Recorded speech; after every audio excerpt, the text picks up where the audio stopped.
अस्सलाम वालेकुम दोस्तों, मेरा नाम है मुदस्सिर और आप देख रहे हैं मुदस्सिर शहजाद यूट्यूब चैनल।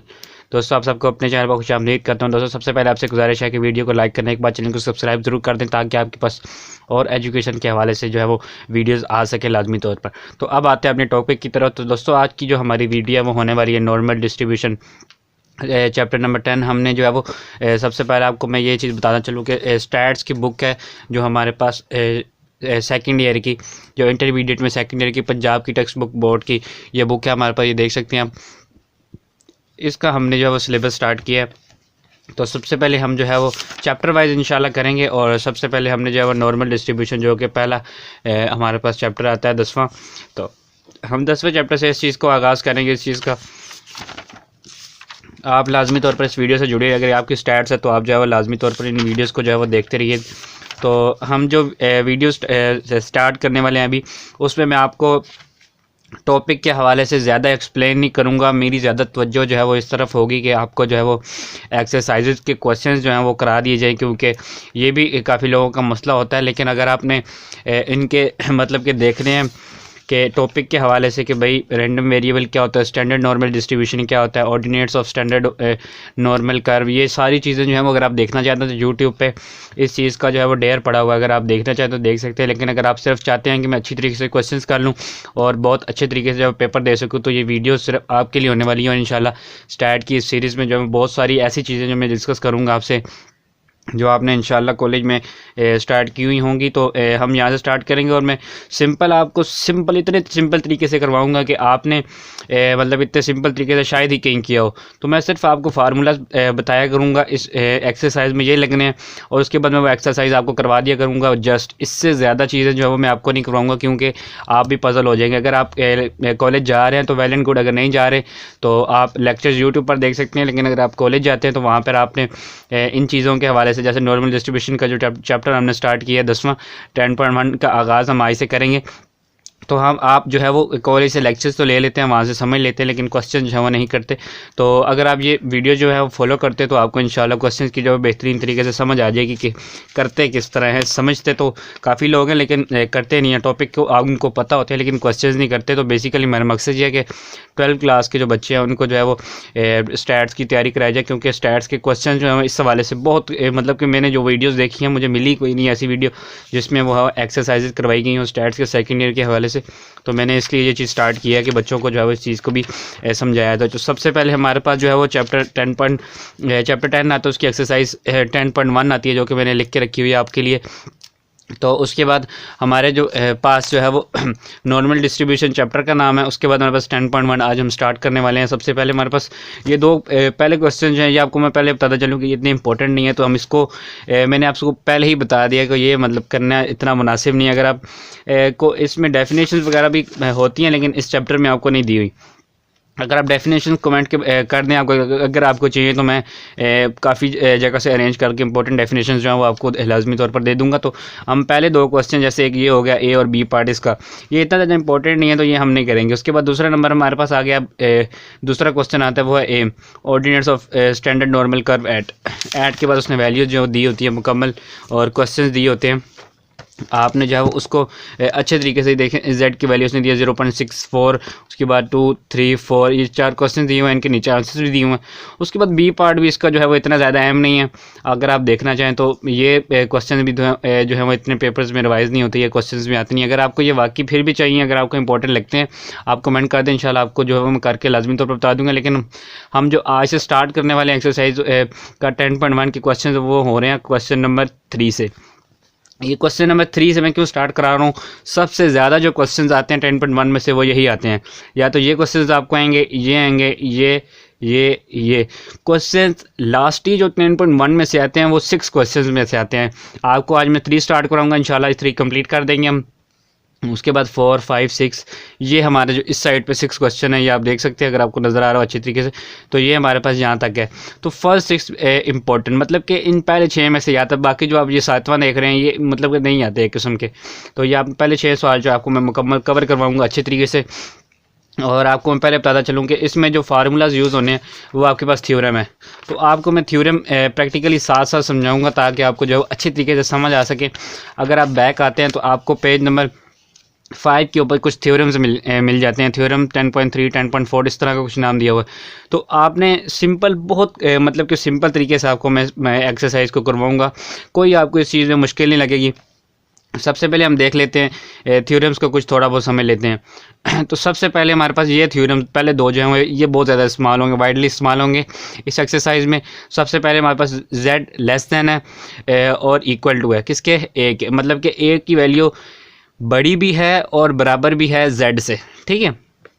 मतलब कि ये वैल्यू z के इक्वल भी है और ये जो वैल्यू है ये मतलब z से बड़ी भी है, जो कि a की वैल्यू है। अगर z को साथ आएगा, z की जगह वैल्यूज़ कोई नहीं आएंगी हमारे पास। उसके बाद हमारे पास आएगा a। अब a हमारे पास वैल्यू होती है, ठीक है, उस a की जगह हमने वैल्यू पुट करनी होती है। अब हम थ्योरम का यूज़ किस तरह करेंगे, इसको आपने क्या करना है, ये चीज़ जो साइड वाली है हम सिर्फ ये चीज़ यूज़ करते हैं। अब आपको मैं बताता चलूँगा a जो आप हमें दिया होता है इस थ्योरम में, ये आप देख सकते हैं थ्योरम लिखा हुआ है।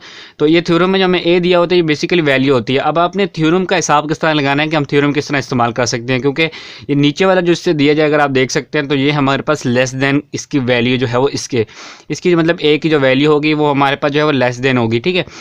अब आपने इन थ्योरम्स को लगाना कैसे, आपने देखना है जब वैल्यू ग्रेटर देन हो रही होगी तो आपने इस साइन को जो है फाई ए लगाना है, ब्रैकेट में ए लिखा हुआ है। अब फाई ए क्या है, फाई और उसके साथ जो हमारे पास ए है जो ये वैल्यू है, इसको डायरेक्ट आप कैलकुलेटर से भी कर सकते हैं और टेबल्स भी बुक के एंड पे बने हैं, हम आपको दोनों तरीके से अभी करके बताएंगे। सबसे पहले आपने ये समझना है जब ए की वैल्यू ग्रेटर देन होगी तो आपने फाई ए का मतलब के थ्योरम जो है वो इस्तेमाल करना है। वो फार्मूले में आपको ये चीज़ देगा, क्वेश्चन में सॉरी आपको ये चीज़ देगा, ये जितनी आप देख सकते हैं, और आपने ये चीज़ इस्तेमाल करनी होगी जो कि इक्वल के बाद लिखी है। अगर ए की वैल्यू लेस देन होगी तो आपने फाई ए की जगह फाई ए आगे चला जाएगा और पीछे 1 माइनस लग जाएगा। सिर्फ इतनी चेंजिंग आपने लाजमी तौर पर करनी है। जब ए की वैल्यूज़ ग्रेटर देन होंगी तो फाई ए लगेगा, और जब ए की वैल्यूज़ मतलब कि स्मॉल होगी और उसकी अपोजिट साइड पे जो जेड है अगर वो मतलब कि ग्रेटर देन होगा तो हमारे पास 1 माइनस फाई ए लगेगा। तो आपने इन थ्योरम्स को जो है वो अभी तक लाजमी तौर पर ज़हन में रखना है, और फर्दर जो आगे थ्योरम्स इस्तेमाल होंगे वो भी इन्हीं में से होंगे। तो आपको मैं इनकी पहचान में जो है लाजमी तौर पर बताऊँगा। तो अभी चलते हैं क्वेश्चन की तरफ। और 10.1 के क्वेश्चन नंबर 3 जो हमारे पास है उसको हम करते हैं। तो ये सामने आपके मैं रख लेता हूँ, और ये हमारे पास कैलकुलेटर भी मौजूद है तो मैं इसको यहाँ पे रखता हूँ। तो अब मैं आपको क्वेश्चंस लिख के बताता हूँ। सबसे पहले मैं 10.1 है तो 3 क्वेश्चंस हमने स्टार्ट किए, तो क्वेश्चन नंबर 3 लिखता हूँ, और इसका हमारे पास कौन सा पार्ट में भी करने वाला हूँ, ए, तो हम इसमें ए भी लिख लेते हैं। तो सबसे पहले आपको मैं बताता चलूँ कि अगर आप एक जगह मतलब कि बचाना चाहते हैं कि ज़्यादा क्वेश्चंस एक जगह पे आ जाएं जिससे मैं अच्छी तरीके से बाद में रीड कर पाऊँ, तो आप लाजमी तौर पर ये काम करें कि जहाँ पे एक लाइन ड्रॉ कर लें जिससे आपके ज़्यादा सारे क्वेश्चन जो हैं वो एक पेज पर आ सकते हैं, क्योंकि इतने लॉन्ग क्वेश्चन नहीं है, बहुत शॉर्ट क्वेश्चन है। उसके बाद हम करते हैं क्वेश्चंस। सबसे पहले हमारे पास आता है पहला क्वेश्चन आता है, उसमें क्या कह रहे हैं, ये हमें कह रहा है पी, उसके बाद कह रहा है z, ये हमारे पास z आ जाता है। उसके बाद हमारे पास है z लेस देन 1.46, यानी कि हमारे पास 1.46 जो है वो ग्रेटर देन है z से। अब आपने एक चीज़ रिकॉल करें अपने जहन में कि जब मैंने आपको ये थ्योरम समझाए थे तो थ्योरम समझाते हुए मैंने आपको कहा था अगर a जो है वो ग्रेटर देन हो तो आपने फाई a को यूज़ करना है, और जब मतलब कि a की वैल्यू जो है वो स्मॉल हो तो आपने 1 माइनस ऐड कर देना है और साथ फाई a लिख देना है, 1 माइनस फाई a। अब आप इसमें ध्यान से देखें z और ये a लिखा हुआ है, समझे, ये जो वैल्यू है इसको हम a कहते हैं। ये a जो होता है ना ये उसकी जगह 1.46 जो वैल्यू है ये ऐड की जाती है। तो उसके बाद हम ये देखते हैं कि ये वैल्यू ग्रेटर देन है स्मॉलर देन है, वो ये सेंटर वाला साइन जो है वो ये बता रहा होता है हमें। उसके बाद हम क्या करते हैं, ये चीज़ देख ली, अब हम देखते हैं कि स्मॉलर देन है ग्रेटर देन है। आपने गौर करना है 1.46 ये हमारे पास ग्रेटर देन है। अब ग्रेटर देन को किस तरह समझा जा सकता है, कौन सा ग्रेटर देन है कौन सा स्मॉलर है। तो सबसे छोटी सी एक निशानी, और आप ज़हन नशीन कर लें, आपको पूरी ज़िंदगी ये चीज़ नहीं भूलेगी। जब भी आप कंप्यूटर के फील्ड में या सॉफ्टवेयर इंजीनियरिंग की फील्ड में जा रहे होंगे, स्टैट्स की फील्ड में जा रहे होंगे, मैथ की फील्ड में जा रहे होंगे, तो ये चीज़ आपको नहीं भूलेगी। वो चीज़ ये है कि जिसकी तरफ मुंह खुला होता है वो हमेशा ग्रेटर देन होता है, और जिसकी तरफ हमेशा एक चूंज बनी होती है वो हमेशा स्मॉलर होता है। अब कैसे पता चलेगा मुंह किस तरह खुला होता है? आप जब मुंह खोलते हैं तो इस तरह की शेप मतलब बनती है। कोई भी चीज़ अगर देखी जाए तो ये जो होल बना हुआ अंदर एक छोटा सा, ये जिसकी तरफ हो रहा होता है मतलब कि इस वैल्यू की तरफ है, तो ये 1.46 होगी हमारे पास। उसके अलावा इस तरफ से तो कोई भी मतलब कि ऐसी चीज़ हमें नहीं लग रही कि जिस तरफ से लगा कि हमारे पास ये मुँह खुला हुआ है। तो ये हमारा एक चोंच सी जिसको कहते हैं किसी भी चिड़ी वगैरह की बनी होती है, तो ये जिस साइड पर होगी वो हमारे पास वैल्यू जो है वो स्मॉल होगी। ठीक है, आपने इस चीज़ को लाजमी तौर पर जहन में रखना है। ये हमारे पास आ गया z लेस देन इंटू 1.46 1.46 हमारे पास। तो दोस्तों हम अब क्वेश्चन का आगाज़ करते हैं कि क्वेश्चन आगे किस तरह करना है। आपने ये चीज़ लिखनी है, ठीक है।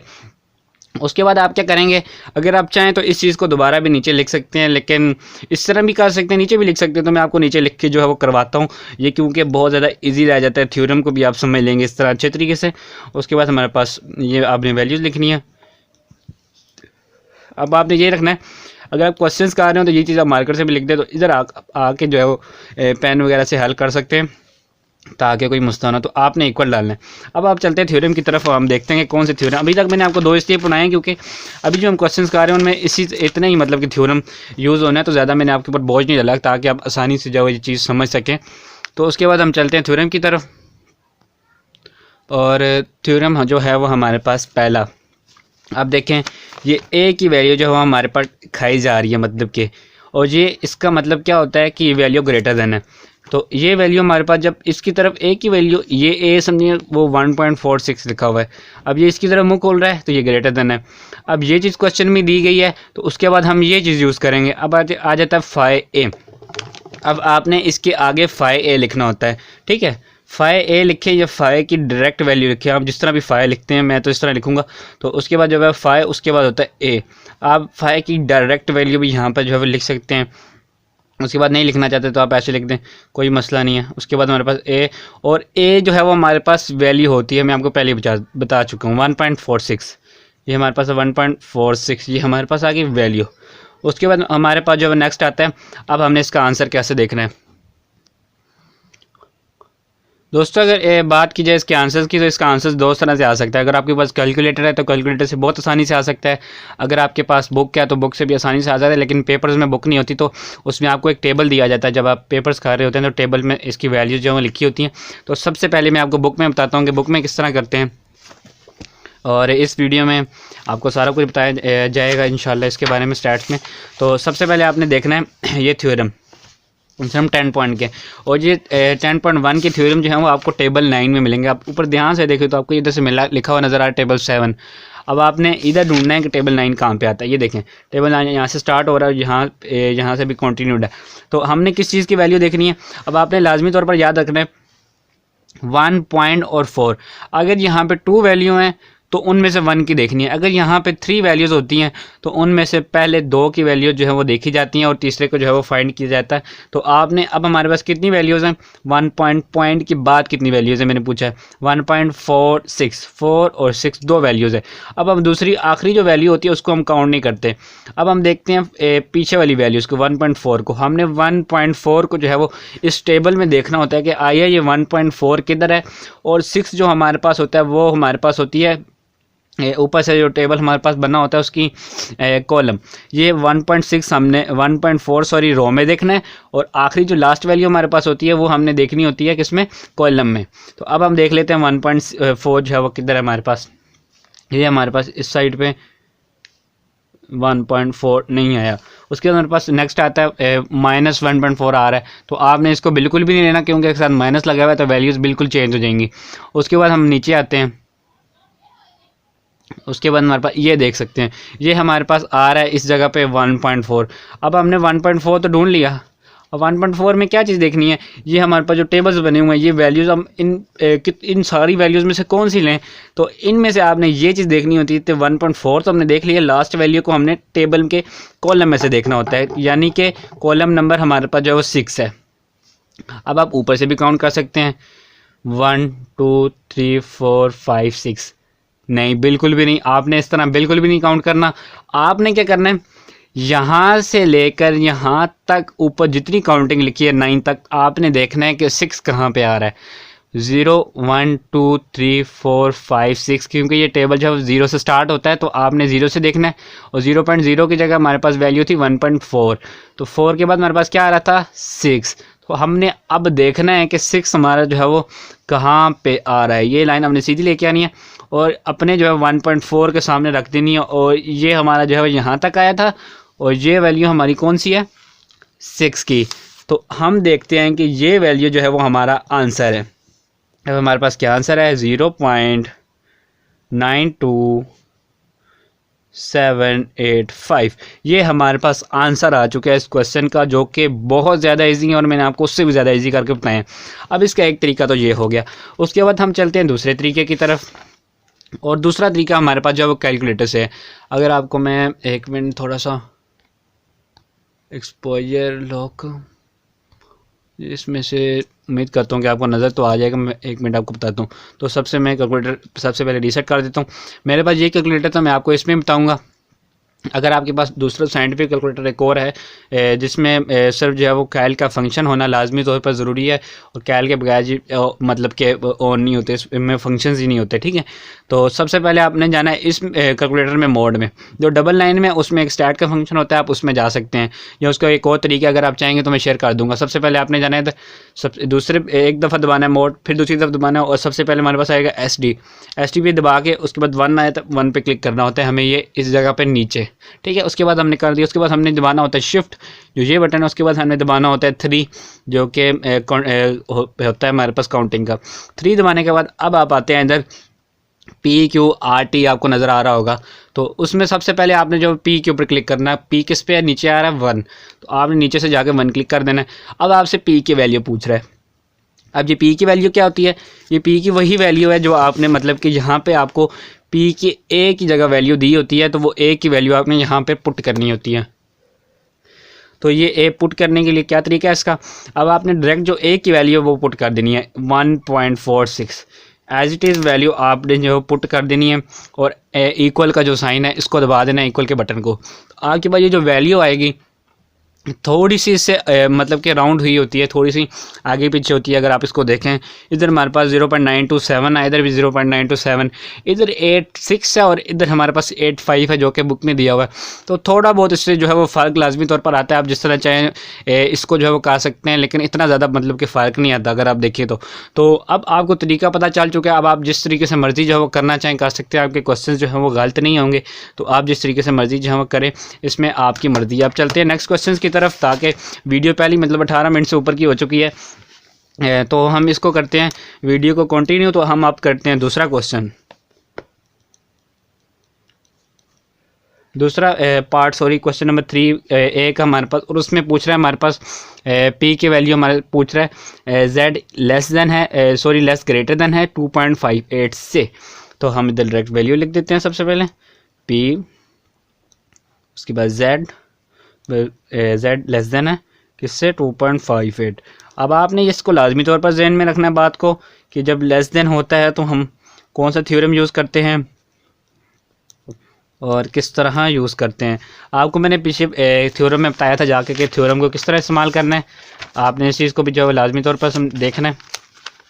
ये हमारे पास जो थ्योरम आ रहा था, सेकंड थ्योरम है। इसमें देखें A की वैल्यू जो है वो हमारे पास लेस देन हो रही है, मुंह जो है वो दूसरी साइड पे और इस साइड पे लेस देन है। जिस साइड पे मुंह खुला होता है, मैंने आपको पहले बताया था, वो चीज़ जो है वो ग्रेटर देन होती है।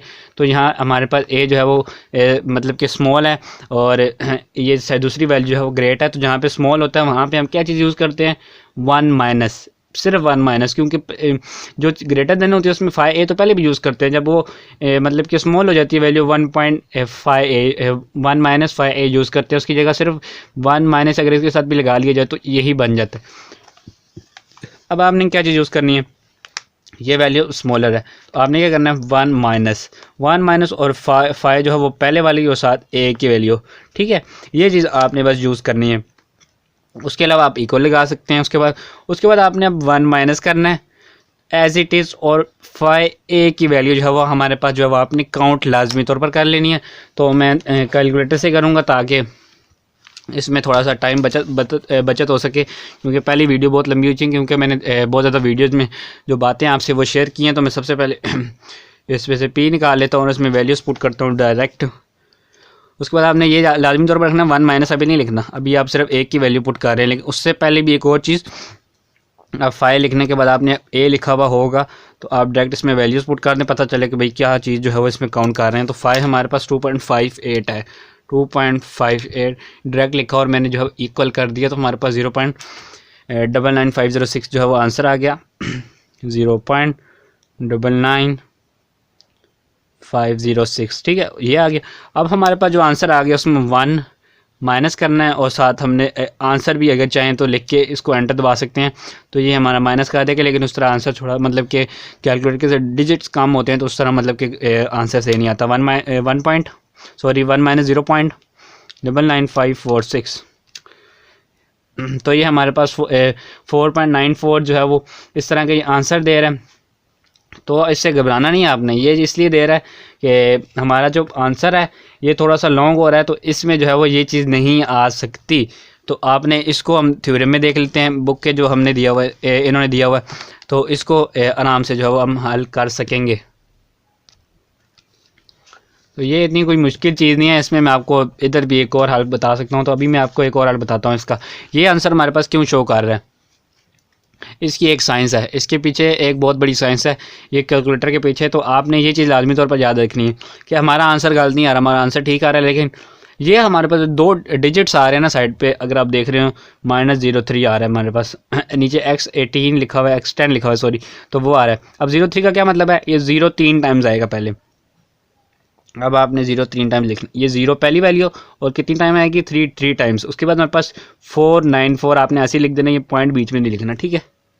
494 ये हमारे पास डायरेक्ट आ गया। अब आपने पॉइंट कहाँ पे लगाना है, आपने लाजमी तौर पर याद रखना है पॉइंट हमेशा पहले नफस के बाद आता है। अगर आप थ्योरम लगाते हैं तो जो पॉइंट है हमारा फर्स्ट नंबर के फर्स्ट चाहे 0 1 हो 2 हो 3 हो जितने भी नंबर्स हो, उसमें जो है वो हमारे पास ज़्यादा वैल्यू जो है 0 में आती हैं। मतलब कि 100% भी अगर आप कहें तो वैल्यू जो है हमारी 100% वैल्यू जो है वो 0 पॉइंट में ही आती हैं वैल्यू। तो आपने 1 पॉइंट के बाद 303 टाइम्स ये हमने लगा दिए। उसके बाद 494 हमने एज इट इज़ लिख दिया पॉइंट के बगैर। उसके बाद पॉइंट कहाँ पे आता है, पहले मतलब के लफ्ज़ के बाद जो कि 0 है। उसके बाद हम चलते हैं तीसरे क्वेश्चन की तरफ, तीसरे पार्ट की तरफ, जो है क्वेश्चन नंबर 3A का। इसमें मैं आपको बताता हूँ किस तरह करना है। इस पर आप पहले क्वेश्चन लिख देते हैं, उसके बाद P, उसके बाद Z is the less than आ गया, लेकिन रकम जो है वो माइनस में आ चुकी है, आपने लाजमी तौर पर अब देख भी रहे होंगे। तो ये हमारे पास आ गई। अब मैं लिख देता हूँ एक दफ़ा रकम को ऐसी, ये हो गई रकम 1.48, मैंने माइनस अभी जानबूझ के ये अब लिख लिया, ओहो इसके साथ मैच हो जाना है। चलें यहाँ पे मैं लिख लेता हूँ, ये इक्वल नहीं है, ये माइनस इसके साथ है अगर आप देखना चाहें तो, ठीक है, आपको मैंने पहले ही बता दिया। अब वैल्यू हमारे पास ग्रेटर देन आ रही है, तो ग्रेटर देन में कौन सा थ्योरम यूज़ होता है, ये वाला सिंपल 5। अब आपने इधर 5 लिख सकते हैं या डायरेक्ट वैल्यू भी 5 के बाद A लिख सकते हैं। A नहीं लिखना चाहते तो उसकी डायरेक्ट वैल्यू क्या है हमारे पास A की -1.48। डिजिट्स के बाद एक एक लफ्ज़ पढ़ते हैं, 48 इसको नहीं पढ़ सकते, ठीक है, 48। उसके बाद हमारे पास ये एज इट इज़ ऐसे आ रहा है नीचे। उसके बाद हमारे पास जो है वो ये तकरीबन आप समझें तो हल भी हो रहा है, ये हल ही हो गया तकरीबन, इसके इक्वल नहीं आना, ये हल हो जाना है। तो उसके बाद हमारे पास 5 -1.48, इसका क्या मतलब है, इसको थ्योरम में कैसे देखेंगे। थ्योरम में अब आपने इन्वर्स वाले पोर्शन में देखना होता है, ठीक है। अब मैं आपको लेके चलता हूँ बुक के एंड पे, ये आपको मैं इधर से भी देखना शुरू। अगर आपके पास कैलकुलेटर इस तरह का नहीं है मतलब साइंटिफिक, तो आप इससे कर सकते हैं। टेबल हमारे पास 10 आ गया। उसके बाद आपने इन्वर्स ढूंढना है। अब हमारे पास वैल्यू क्या है -1.48 और इसका हमारे पास -1 अब ये देखें हमारे पास -1 पॉइंट आ गया, ये सामने है। उसके बाद हम एक दफ़ा इसके आंसर्स पे नज़र दौड़ा लें कि इसका आंसर किस तरह आ रहा है हमारे पास। ये हमारे पास इन्वर्स के पोर्शन में आएगी, तो ये हमारे पास कौन सा पोर्शन है, ये हमारे पास अभी जो है वो इसमें इन्वर्स का पोर्शन नहीं दिया हुआ। हम इन्वर्स जो है वो आगे होगा तो हम आगे देखते हैं, ठीक है। 0.048 ये देखें inverse standard normal cumulated distribution, ये हमारे पास इन्वर्स की है। और हमारे पास क्या है 1.48 -1.48, तो इसमें आपको माइनस नहीं मिलेगा क्योंकि वैल्यू सारी माइनस की हैं। तो उसके बाद 1.48 1.4। हम 1.4 ढूंढते हैं इसमें।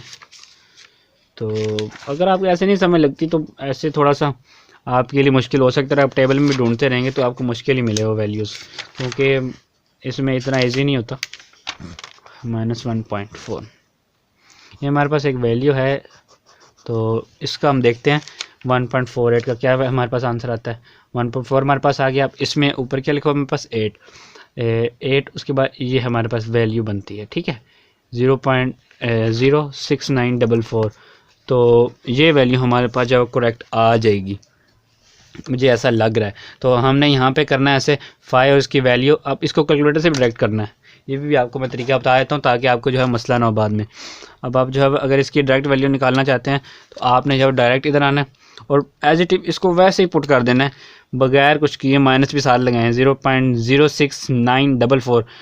सेम टू सेम आंसर आया हमारा, कोई इसमें डिफरेंस नहीं आया। आप ये लिखें या ये लिखें कोई मसला नहीं है। वो जो है हमने इन्वर्स के टेबल में, सॉरी वो माइनस वाला जो है वो देखा है, इन्वर्स का भी टेबल है लेकिन वो इस एक्सरसाइज में यूज़ नहीं हो रहा है, तो इसलिए वहाँ से हमें आंसर देखने में थोड़ी डिफ़िकल्टी हुई। तो अगर आप डायरेक्ट में निकालना चाहेंगे तो कोई ऐसा मसला नहीं है। तो डायरेक्ट हमारा आंसर 0.06944 ये हमारे पास जो है वो आंसर आ चुके हैं, ठीक है। ये हमारा जो है वो आंसर है। उसके बाद हमारे पास अब क्वेश्चन नंबर जो है वो 4 आता है, सॉरी इसका पार्ट नंबर 4। पार्ट नंबर 4 में हमें क्या बता रहा है कि z ग्रेटर देन है हमारे पास। बहुत आसान सवाल है ये भी हमारे पास। आपने ये चीज़ लाजमी तौर पर याद रखनी है। एक चीज़ आपको मैं वीडियोस के थ्रू एक और चीज़ बता दूं कि हमारे पास जो कोई भी दुनिया में चीज़ होती है वो उसको मुश्किल नहीं कहते, क्योंकि मुश्किल दुनिया में कुछ भी नहीं है, ठीक है। इम्पॉसिबल जो है वो कुछ भी नहीं है। उसके बाद हमारे पास ये आ गया। अब क्या देखेंगे हम कि -1.96 जो है वो ग्रेटर देन है कि स्मॉलर है। देखिए अब मुंह उस तरफ है, अब इसकी तरफ अगर मुंह इसको खा रहा होता तो ये ग्रेटर होता। अब नहीं खा रहा, मतलब कि चूंज या पूछल भी आप इसको कह सकते हैं, चूंज जिस तरफ है वो हमारे पास स्मॉलर है। तो स्मॉल में हम क्या चीज़ यूज़ करते हैं 1-। अब 1- और हम पॉजिटिव वैल्यू में क्या चीज़ यूज़ करते थे 5a। अब आपने इधर डायरेक्ट 5a जो है वो कॉपी पेस्ट कर देना है, एक किस्म का आपने लिख देना। अब आप 1-5 वैसे लिख दें, 5 तो चाहिए नहीं होना, और एक जगह एक की वैल्यू लिख दें। माइनस आ रहा है तो माइनस भी आपने एज इट इज़ पुट कर देना है। और उसके बाद अब मैं ज़्यादा आपको मतलब कि देर नहीं लगाऊंगा, आपकी पहली वीडियो बहुत लॉन्ग हो गई है। उसके बाद हमारे पास अब आगे 1-5। अब 5 की वैल्यू हम डायरेक्ट पुट करेंगे माइनस के साथ 1.96 हमारे पास वैल्यू है। अब इसका आंसर हमारे पास क्या आ रहा है 1 - 0.025। अब आपको इसमें से माइनस भी कर सकते हैं 1 - 0.025। ये पॉजिटिव आंसर था 0.975, और ये हमारे पास बिल्कुल ठीक आंसर है बिना किसी गलती के। उसके बाद हमारे पास जो इस लाइन को मैं थोड़ा सा और खींच लेता हूँ। उसके बाद हमारे पास क्वेश्चन जो है वो छठा आ जाता है, और वो छठा क्वेश्चन हम नीचे वाले पोर्शन में कर लेते हैं ताकि आपको कोई मसला भी ना हो। 5 क्वेश्चन नंबर 5 आता है। उसके बाद क्वेश्चन नंबर 6 आता है जो कि बाद में हम करने वाले हैं। उसके बाद हम करते हैं next question number 5। Question number 5 में जो है वो डिफरेंट थ्योरी में इस्तेमाल हो रहा है। बहुत ज़्यादा ईजी है, कोई मसला नहीं लेना आपने, कोई टेंशन नहीं लेनी। ये इसमें कौन सा थ्योरम इस्तेमाल हो रहा है, इसमें कितने मतलब आ रहे हैं ग्रेटर देन और स्मॉलर देन। आपने एक तो वैल्यूज़ को भी देखना है कि वैल्यूज़ कितनी आ रही है, इसमें वैल्यूज़ कितनी है पॉइंट। आपने पॉइंट याद रखना है कि कितने पॉइंट्स आ रहे हैं इस क्वेश्चन में। अब हमारे पास 0.56 एक 1.99, एक पॉइंट 0 पॉइंट के साथ है, एक 1 पॉइंट के साथ है, ठीक है। ये 2 पॉइंट हमारे पास जो है वो आ चुके हैं। अब इन 2 पॉइंट्स को जो है हमने किस तरह इस्तेमाल करना है, थ्योरम में किस तरह देखना है। अब देखें ये जो वैल्यूज़ हमारे पास आ रही हैं, पहली हमारे पास लेस देन है और बाद वाली हमारे पास ग्रेटर देन है। इस चीज़ को आपने जो है वो लाजमी तौर पर याद रखना है। हमारी पहली वैल्यू जो है वो लेस देन है और आखिरी वैल्यू जो हमारे पास है वो ग्रेटर देन है, ठीक है। यानी कि हमेशा जो मुंह हमारा वो इस तरफ जा रहा है पूरे थ्योरम में, तो इस चीज़ को आपने लाजमी तौर पर याद रखना है। अब आप देखिए ये वैल्यू पहली हमारी स्मॉलर देन है, एक जगह हमारी वैल्यू आएगी। उसके बाद हमारी ये बी भी इसमें आ गया, तो बी कौन सी होती है, ए की जो पहली वैल्यू जो होती है वो ए की होती है, दूसरी जो होती है वो बी की होती है। बहुत ज़्यादा सिंपल है। अब आपने ये चीज़ जो है लाजमी तौर पर याद रखनी है। अब ये इसको खा रहा है ना, तो समझेंगे ग्रेटर देन और ये बड़ा है, और ये इसको नहीं खा रहा है चूँकि इसकी तरफ से ए की वैल्यू मतलब कि छोटी वैल्यू। अब इसमें क्या चीज़ यूज़ करेंगे, 5b माइनस 5a, सिंपल। ये हमारे पास क्वेश्चन आएगा, इस तरीके से हमने इसको हल करना है। ये चीज़ हम यूज़ करेंगे हल करने के लिए, ये क्वेश्चन में दी होगी 5b माइनस 5a। अब 5b क्या होगा, 5 लिखने के बाद हम b की जो वैल्यू होगी उसको यहाँ पे पुट करेंगे, उसके बाद माइनस, उसके बाद 5a क्या होता है, 5 हम वैसे लिखेंगे और a की जगह a की ये वाली वैल्यू जो है वो आ जाएगी। तो टाइम वेस्ट किए बगैर हम इस चीज़ को जो है वो यूज़ करते हैं। पहले हम क्वेश्चन लिख देते हैं एक दफ़ा 5वां, तो उसके बाद मैं आपको बताता हूँ कि किस तरह करते हैं। दोस्तों अगर वीडियो लॉन्ग हो जाती कोई मसला नहीं है ना, आपने क्वेश्चन अगर करने हैं आपने तो वीडियो जो है वो लाजमी तौर पर जो है वो देखनी तो पड़ेंगी। उसके बाद हमारे पास जो है वो एक थोड़ा सा मसला हो गया था। उसके बाद हम करते हैं ऐसे, p के बाद हम लिखते हैं इसकी वैल्यू जो कि है 0.56। उसके बाद हमारे पास ये वैल्यू स्मॉलर देन और साथ z आ रहा है हमारे पास, वो 60 फिर ऐसे मतलब ग्रेटर देन वैल्यू हमारे पास आ रही 1.99। और उसके बाद हम नीचे कर देते हैं इसको हल। अभी इसमें टाइम वैल्यू में थोड़ी सी बड़ी लिख दी है तो इसमें इस साइड पे जगह नहीं बच रही, तो कोशिश करता हूँ अगर इस साइड पे वैल्यू आ जाती है 0.56 स्मॉलर देन है z से, z स्मॉलर देन है किससे, 1.99 से। ठीक है, 1.99 हमारे पास जो वैल्यू उसके बाद इक्वल है। अब हमारे पास क्या थ्योरम था, 5b माइनस, उसके बाद हमारे पास क्या था 5a। सिंपल, बहुत सिंपल से थ्योरम है अगर आप इसको ध्यान से देखें। सबसे पहले हमारे पास 5 था, 5 के बाद क्या है हमारे पास b, और b की हमारे पास वैल्यू क्या है, ये वैल्यू a की होती है और ये वैल्यू b की होती है 1.99। ठीक है यार, ये पता नहीं आपको नज़र भी आ रहा होगा कि नहीं आ रहा होगा, ये लिख तो रहा हूँ मैं बड़ी मुश्किल से, तो आपको उम्मीद करता हूँ कि नज़र आ रहा होगा। उसके बाद हम चलते हैं नीचे 1.99, सॉरी नीचे चलने से पहले माइनस 5a की वैल्यू हमारे पास रह गई, 5a हमने ऐसे एज इट इज़ लिख दिया, a की वैल्यू हमारे पास 0.56 जो कि पहली वैल्यू है। ठीक है, उसके बाद हमारे पास आता है 5a। अब 5 हमें a लिखने की ज़रूरत ही नहीं है क्योंकि हमने पहले इसकी वैल्यू जो पुट कर दी है 1.99। अब हम इसकी वैल्यू जो है डायरेक्ट निकालते हैं, सॉरी ये वैल्यू हमारे पास डायरेक्ट आ जाएंगी। अब हमारे पास 5a क्या है, अब हमने 1.99 इधर लिख देना है। ठीक है, अब इसकी वैल्यू जो है वो हमारे पास आ जाएगी 0.9767 माइनस के बाद 5a हमारे पास है। अब आपने a की वैल्यू पुट कर देनी है, कोई मुश्किल नहीं है, 0.56, ये हमारे पास 0.71226 ये हमारे पास वैल्यू आ गई। अब आपने सिंपल क्या करना है, इन वैल्यूज़ को आपस में माइनस कर देना है, 0.9767 माइनस 0.71226, इसको माइनस करने के बाद जो हमारे पास वैल्यू आएगी वो हमारा एज इट इज़ आंसर होगा। तो ये हमारे पास जो है वो आंसर आ चुका है।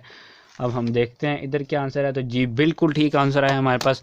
बस उसने जो है वो 4 तक रखा हुआ है, उसके बाद जो है वो 26 मतलब कि 44 जो है वो उसने रखा हुआ है और लास्ट 4 उसने ऐड नहीं किया क्योंकि उसने 4 पर शायद फिक्स करके आप करें तो फिर भी आपका आंसर ठीक आ जाएगा। उसके बाद मेरे पास नेक्स्ट क्वेश्चन जो क्वेश्चन नंबर 6 आता है, जो ये लास्ट क्वेश्चन मैं आपको करवाने वाला हूँ। इसके बाद नेक्स्ट वीडियो में बात करें क्योंकि ये वीडियो जो है बहुत ज़्यादा लॉन्ग हो चुकी है। तो इसमें हम क्या करते हैं, इसमें क्या पूछ रहा है, सिंपल वही क्वेश्चन है इसमें भी, लेकिन इसमें इसने 7 माइनस लगा दिया 1.32। उसके बाद हमारे पास क्या है, स्मॉलर का साइन है और जेड कैपिटल है हमारे पास। उसके बाद एक और हमारे पास वैल्यू जो है वो कैपिटल में दे चुका है ये। उसके बाद हम इस वैल्यूज़ को नहीं लिखते, हम इधर डायरेक्ट मैं एक को लिखता हूँ, इसका थ्योरम लगाता हूँ। थ्योरम डबल वैल्यूज़ को जो पॉइंट की वो एक ही है, इस तरह का अगर 2 पॉइंट की वैल्यूज़ हैं तो आपके पास अगर लास्ट वैल्यू ग्रेटर देन और पहली स्मॉलर होगी तो आपके पास क्या आएगा, आपने ये लाजमी तौर पर याद रखना है। तो हमने थ्योरम क्या लगाना होता है, 5 सबसे पहले हमारे पास b आता है, उसके बाद माइनस आता है, उसके बाद हमारे पास फिर 5 आता है, फिर 5 के बाद a आता है।